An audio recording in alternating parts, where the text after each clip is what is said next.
Përshëndetje, jam Dardan Maxhuni, jemi duke folur për komunikimin jo verbal. Informacion I cili është bërë nga Kastriot Ramiqi. Komunikimi jo verbal është gjithçka që nuk thuhet, por që do të indikojë në sjelljen dhe dialogun tonë gjatë një komunikimi. Për të lehtësuar të nxënit tonë, siç e shihni, unë kam thyer këtë trajnim në disa pjesë. Ne do të fillojmë nga gjërat themelore që do të bëjnë gjithnjë më të thella nga faqja në faqe. Do të shohim në këtë faqe disa elemente që përbëjnë identitetin civil të një personi. Nëse themi se ka të bëjë me një komunikim jo verbal, është se të gjithë pa përjashtim me vedije ose pa vedije, marrin parasysh elemente që përbëjnë identitetin e një personi për të formuar ndryshe atë që ai ka për të thënë. Regjistrimi në çdo faqe në këtë video merr shumë kohë.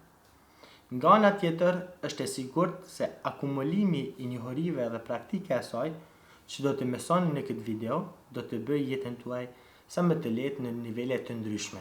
Origjina, barkodi një qenie njerëzore, do të thonë origjina e tij, feja e tij, ngjyra e lëkurës së tij, do të ndikojnë në mënyrën e pandërgjeshme dhe sjelljen e dialogëve të njerëzve. Në mënyrë të rëndësishme, do të theksojmë se është e mjaftueshme për një përvojë të mirë ose të keqe. Përtej natyrës në mënyrë që ndikimi I origjisë, fesë, ngjyrës, së lëkurës të ketë një ndikim të vërtetë në sjelljen e një personi gjatë gjithë jetës së tij. Gjinia. Nëse juve ju pëlqen feminizmi apo jo, gjatë një diskutimit ne nuk kuptojmë dhe konsiderojmë nëse po flasim me një burr apo me një grua. Mosha. Është e njëjta gjë edhe me moshën. Sjellja jo nuk është e njëjtë me personin në moshë të re, sikurse me një person në moshë më të moshuar. Sa më I madh ndryshimi I moshës, aq më shumë dallime do të vërejnë në sjellje. Për shembull, arsimi nuk do të ndryshojë qëndrimin e një personit në kontakt me një person të moshuar. Gjendja martësore. Kur dihet mbi gjendjen martësore, ajo mund të ndikojë në sjelljen dhe dialogun me njerëz. Profesioni. Profesioni juaj do të ndikojë në mënyrë të pandërgjeshme në sjelljen dhe dialogun e njerëzve. Qenia njerëzore I pëlqen të vendosë në tjetër kategori. Si rezultat, përveç titujve të caktuar, statusit shoqëror është diçka relative. Statusi social. Qenia njerëzore I pëlqen të vendosë në një tjetër kategori.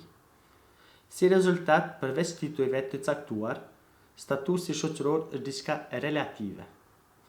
Në thelb, njerëzit do të sillen sipas kategorisë të cilën ju kanë vënë. Kjo është bazuar në atë se mendojnë se familja e tyre është më pak e pasur se jotja. Në të gjitha rastet, në mënyrë të pandërgjeshme, sjellja e njerëzve dhe dialogu do të ndryshohet. Në këtë faqe, ju do të kuptoni se si një diskutim mund të deshifrohet përtej asaj që thuhet. Në këtë paraqitje, do të shihni se si njerëzit mund të mësojnë shumë për personalitetin tuaj vetëm duke ju dëgjuar. Ndihuni të lirë, të dëgjoni disa histori, disa herë dhe pastaj të mësoni, dhe këto këshilla për të mësuar më shumë për të tjerë. Toni I zërit. Toni I zërit tuaj jep një qelsë nëse jeni I mbyllur ose I hapur. Disa njerëz mund për të gjykuar nëse I besoni vetvetes në tonin e zërit tuaj. Për shembull, dikush I ekstravertuar flet me lider, por kjo nuk do të thotë që ai ka besim tek ai. Në anën tjetër, dikush që flet në heshtje është më I qetë ose I rezervuar, por kjo nuk do të thotë se nuk I besoni atij. Për të kthyer në tonin e zërit, e di se disa njerëz arrin të gjykojnë sinqeritetin tuaj vetëm duke dëgjuar duke folur. Për shembull, nëse intonacioni I zërit tuaj ulet papritmas në fund të një fjalie, kjo do të thotë që është një gënjeshtër. Ritmi I zërit.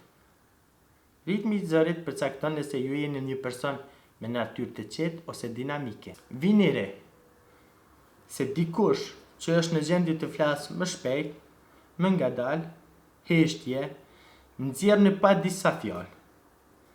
Ajo do të mbaj, dëgjoj dhe përqendrimin e të tjerëve më gjatë dhe më lehtë.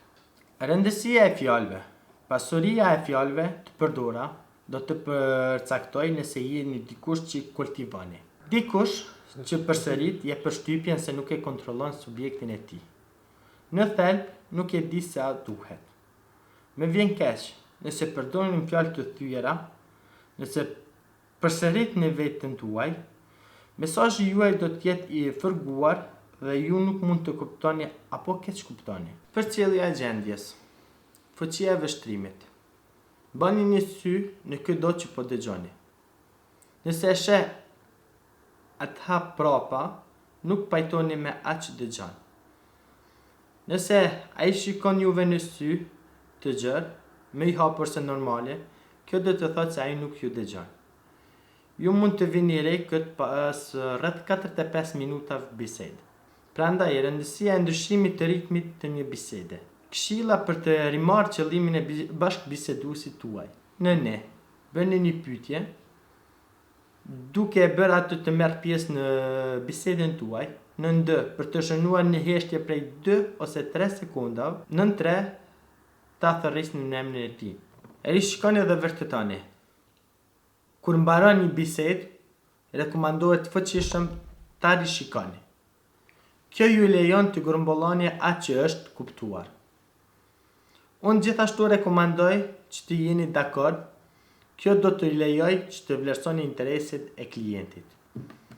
Nëse keni një takim të rëndësishëm për një shitje ose për një mandat të klientit, mos hezitoni të ndoni diskutimin në disa pjesë dhe të mos prisni deri në fund të intervistës për përmbledhje. Bëni pyetje rreth marrëveshjeve të dakorduara, dhe përmbledhjen 2 ose 3 herë. Kjo tregon vëmendjen ndaj klientit dhe vlerësohet. Një udhëheq është ai që ndërmjet karizmës së tij frymëzon besimin, e bën atë të dojë të ta dëgjoj ose madje ta ndjek. Por pse? Cilat cilësi ka një udhëheq më shumë se ata njerëz që nuk i besojnë? Para se të shkojnë me shpjegimin një sqarim. Tipari më i rëndësishëm i liderit është ai që mund të zhvendoset në ndonjë qytet në botë. Do të përshtatet me dhe integrohet në mënyrë perfekte. Së pari, një udhëheq zotëron aspektin e identiteteve të njerëzve. Ai flet mirë. Njohuri të përgjithshme.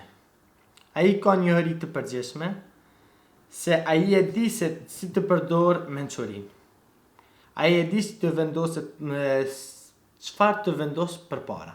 Korpulenca. Nëse na pëlqen apo jo, një person i shëndosht mund të frymëzojë mjaft besim.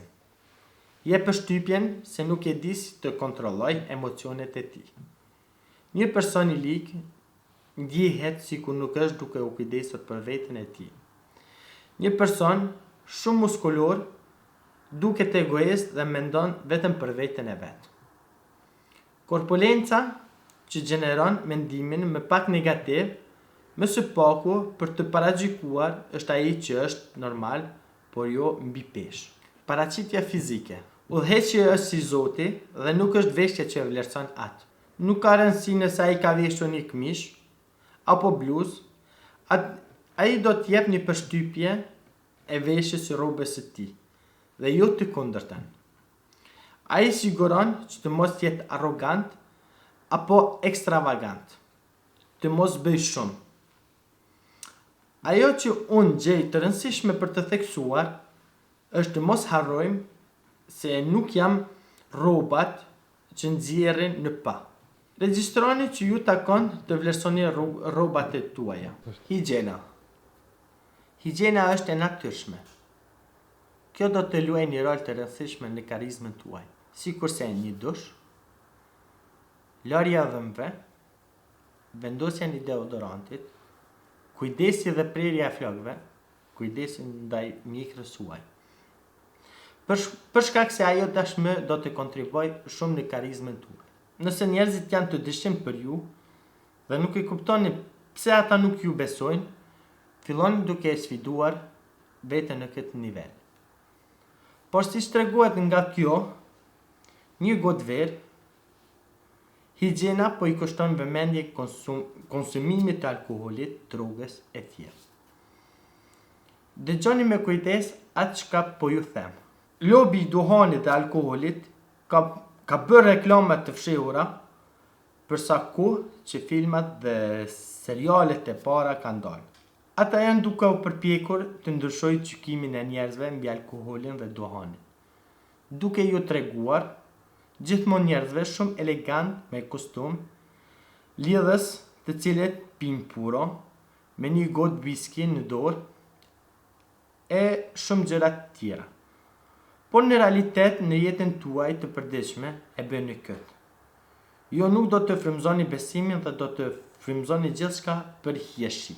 Kategoritë kryesore: trajnimi në burimet njerëzore, psiqike, psikiatrike, në polici, në ushtri, mëson zotrimin e personaliteteve në nivelin teorik, por nuk shkon as thellë sa të mësojnë në aspektin teorik.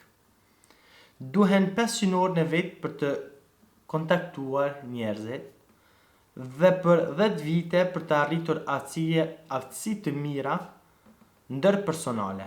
Ne imagjinojmë se të gjithë janë të ndryshëm. Në realitet ekzistojnë vetëm disa lloje të personaliteteve. Ajo që jep të gjitha ndjenjet e të qenit unik është kuptimi se ne kemi sjellje të ndryshme në shtëpi, me familjet tona, një sjellje të ndryshme me kolegë në punë, një sjellje të ndryshme me prorët tonë dhe një sjellje të ndryshme me kontakte me miqtë e tonë. Në thelb, ju vetëm ndryshoni kategorinë për një periudhë kohore. Personaliteti juaj i vërtet me siguri është ai që adapton në shtëpi. Unë nuk do të përmend këtu personalitete të ndryshme. Këto personalitete ju do të shihni në videot e ardhshme. Profilizimi i personaliteteve. Forca e policisë pëlqen të përdor termin e profilizimit të një personaliteti. Në fakt, ato vetëm profilizojnë një sjellje e shtrëmbuar nga ana e policit. Ajo që dua të them është se nëse policia adapton një sjellje të mirë, miqësore, apo jo, kjo do të ketë një ndikim të vërtet në sjelljen e personit përpara. Për fat të mirë, gjyqtarët e dinë këtë. Prandaj nëse është e nevojshëm për të vlerësuar një të akuzuar për shanset që ata të rifillojnë veprimet e tij, ai nuk përdor gjykimin e oficerit të policit, por i akuzuari do të dëgjohet për një konsultim me një psikiatër kush ka vërtet aftësi për të vlerësuar një personalitet. Në biznes, duke ditur se si të formsojnë sjelljen e njerëzve dhe të përshtaten me të, është një armë vdek vjet prusje. Përshtatja e sjelljeve. Për të dalër fitues në një intervistë, një shitje, një negocim, ju do të kuptoni se nuk mjafton të njohësh personalitete të ndryshme. Do të jetë e nevojshme të jeni në gjendje të përshtatni sjelljen tuaj. Shitësit e din atë. Disa konsumatorë marrin vendime të shpejta dhe të tjerët kanë nevojë për më shumë kohë. Ndërsa disa të tjerë kanë nevojë që të jeni të drejtë për drejtë, klientët të tjerë do të duhen të ndjehen të sigurt që në fillim për të marrë një vendim. Dhe disa konsumatorë duhet të kenë zgjedhje, ndërsa të tjerët nëse ju jepni atyre mundësi, do të humbasni.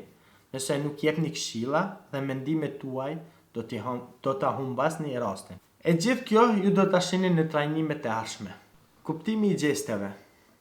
Gjuha e trupit është shumë e gjerë. Nëse nuk keni një mandat me një investitor shumë të pasur, nëse nuk integroni në shërbime sekrete, nuk do t'ju duhet që të mësoni ose zotroni në mënyrë për të përkryer gjuhën e trupit. Kjo do të shihni disa gjëra ku mund të jenë të dobishme për ju. Por mos harroni se kjo është kryesisht akumulimi i njohurive dhe praktikës së saj, që do të mësoni në këtë video që do të lehtësoj jetën tuaj në nivele të ndryshme. Mos harroni modulin komunikimi. Tashmë ju thash se vëzhgimi i sjelljes të tjera, ndërsa flismi është shumë i rëndësishëm. Në këto module do të përqendroheni në këto reagime të paqëllimshme të bashkëbiseduesit tanë. Në anën tjetër, nëse jeni në pozicion e dëgjuesit, kushtoni vëmendje gjestet tuaja të humorit që do t'ju tradhtojnë.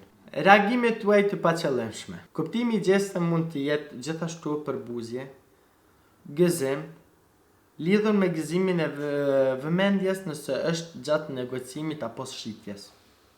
Ju mund ta shtyni personin tjetër që ta rishtoj propozimin e tij ose ta hudh poshtë atë. Me pak fjalë, nuk do të duhet të shkojmë shumë larg në kuptimin e gjestave të trupit. Kjo video ka për qëllim të nxjerrë në pat të gjitha aspektet e komunikimit jo verbal. Informacionet.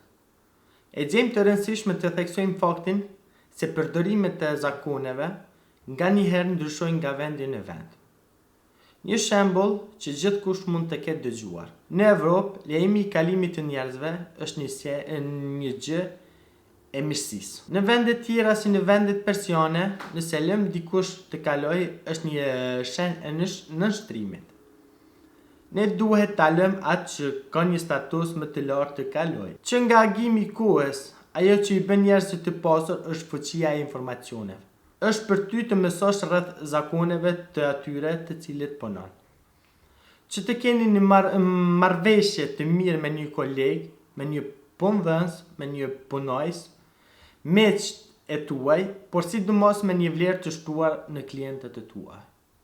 Së fundi, nëse e kuptoni se nuk jeni duke zotruar gjithçka që keni dëgjuar në këtë video, jeni sigurt që këto janë kërkesa presidenciale. Nga ana tjetër, e përsërisim veten dhe insistojmë aq shumë që ju ta zotroni këtë temë dhe sa më shumë që të praktikoni atë që keni mësuar në këtë video. Dhe aq më lehtë do ta bëni jetën në nivele të ndryshme. Dardan, gjysh kalove në qëtë videon e parë. Faktikisht është me theksu që ka qenë një video pak e stresuar pak për mua se ka qenë një informacion prej te ka studiat. Ka qenë informacion ndoshta pak me disa probleme ndoshta gjysore, po kanë gjendja emocionale pak, stresi i punës. Mirë po, ka qenë informacion shumë i mirë, informacion që besoj që ju ka pëlqyer të gjithëve. Ndoshta ka pas probleme gjysore, po ju kërkoj ndjes. Ju mundu me bu më të mirën për juve. Faleminderit për ti, për përkthim, për videot, ke bën shumë mirë. Inshallah, ju ka pëlqyer të gjithëve.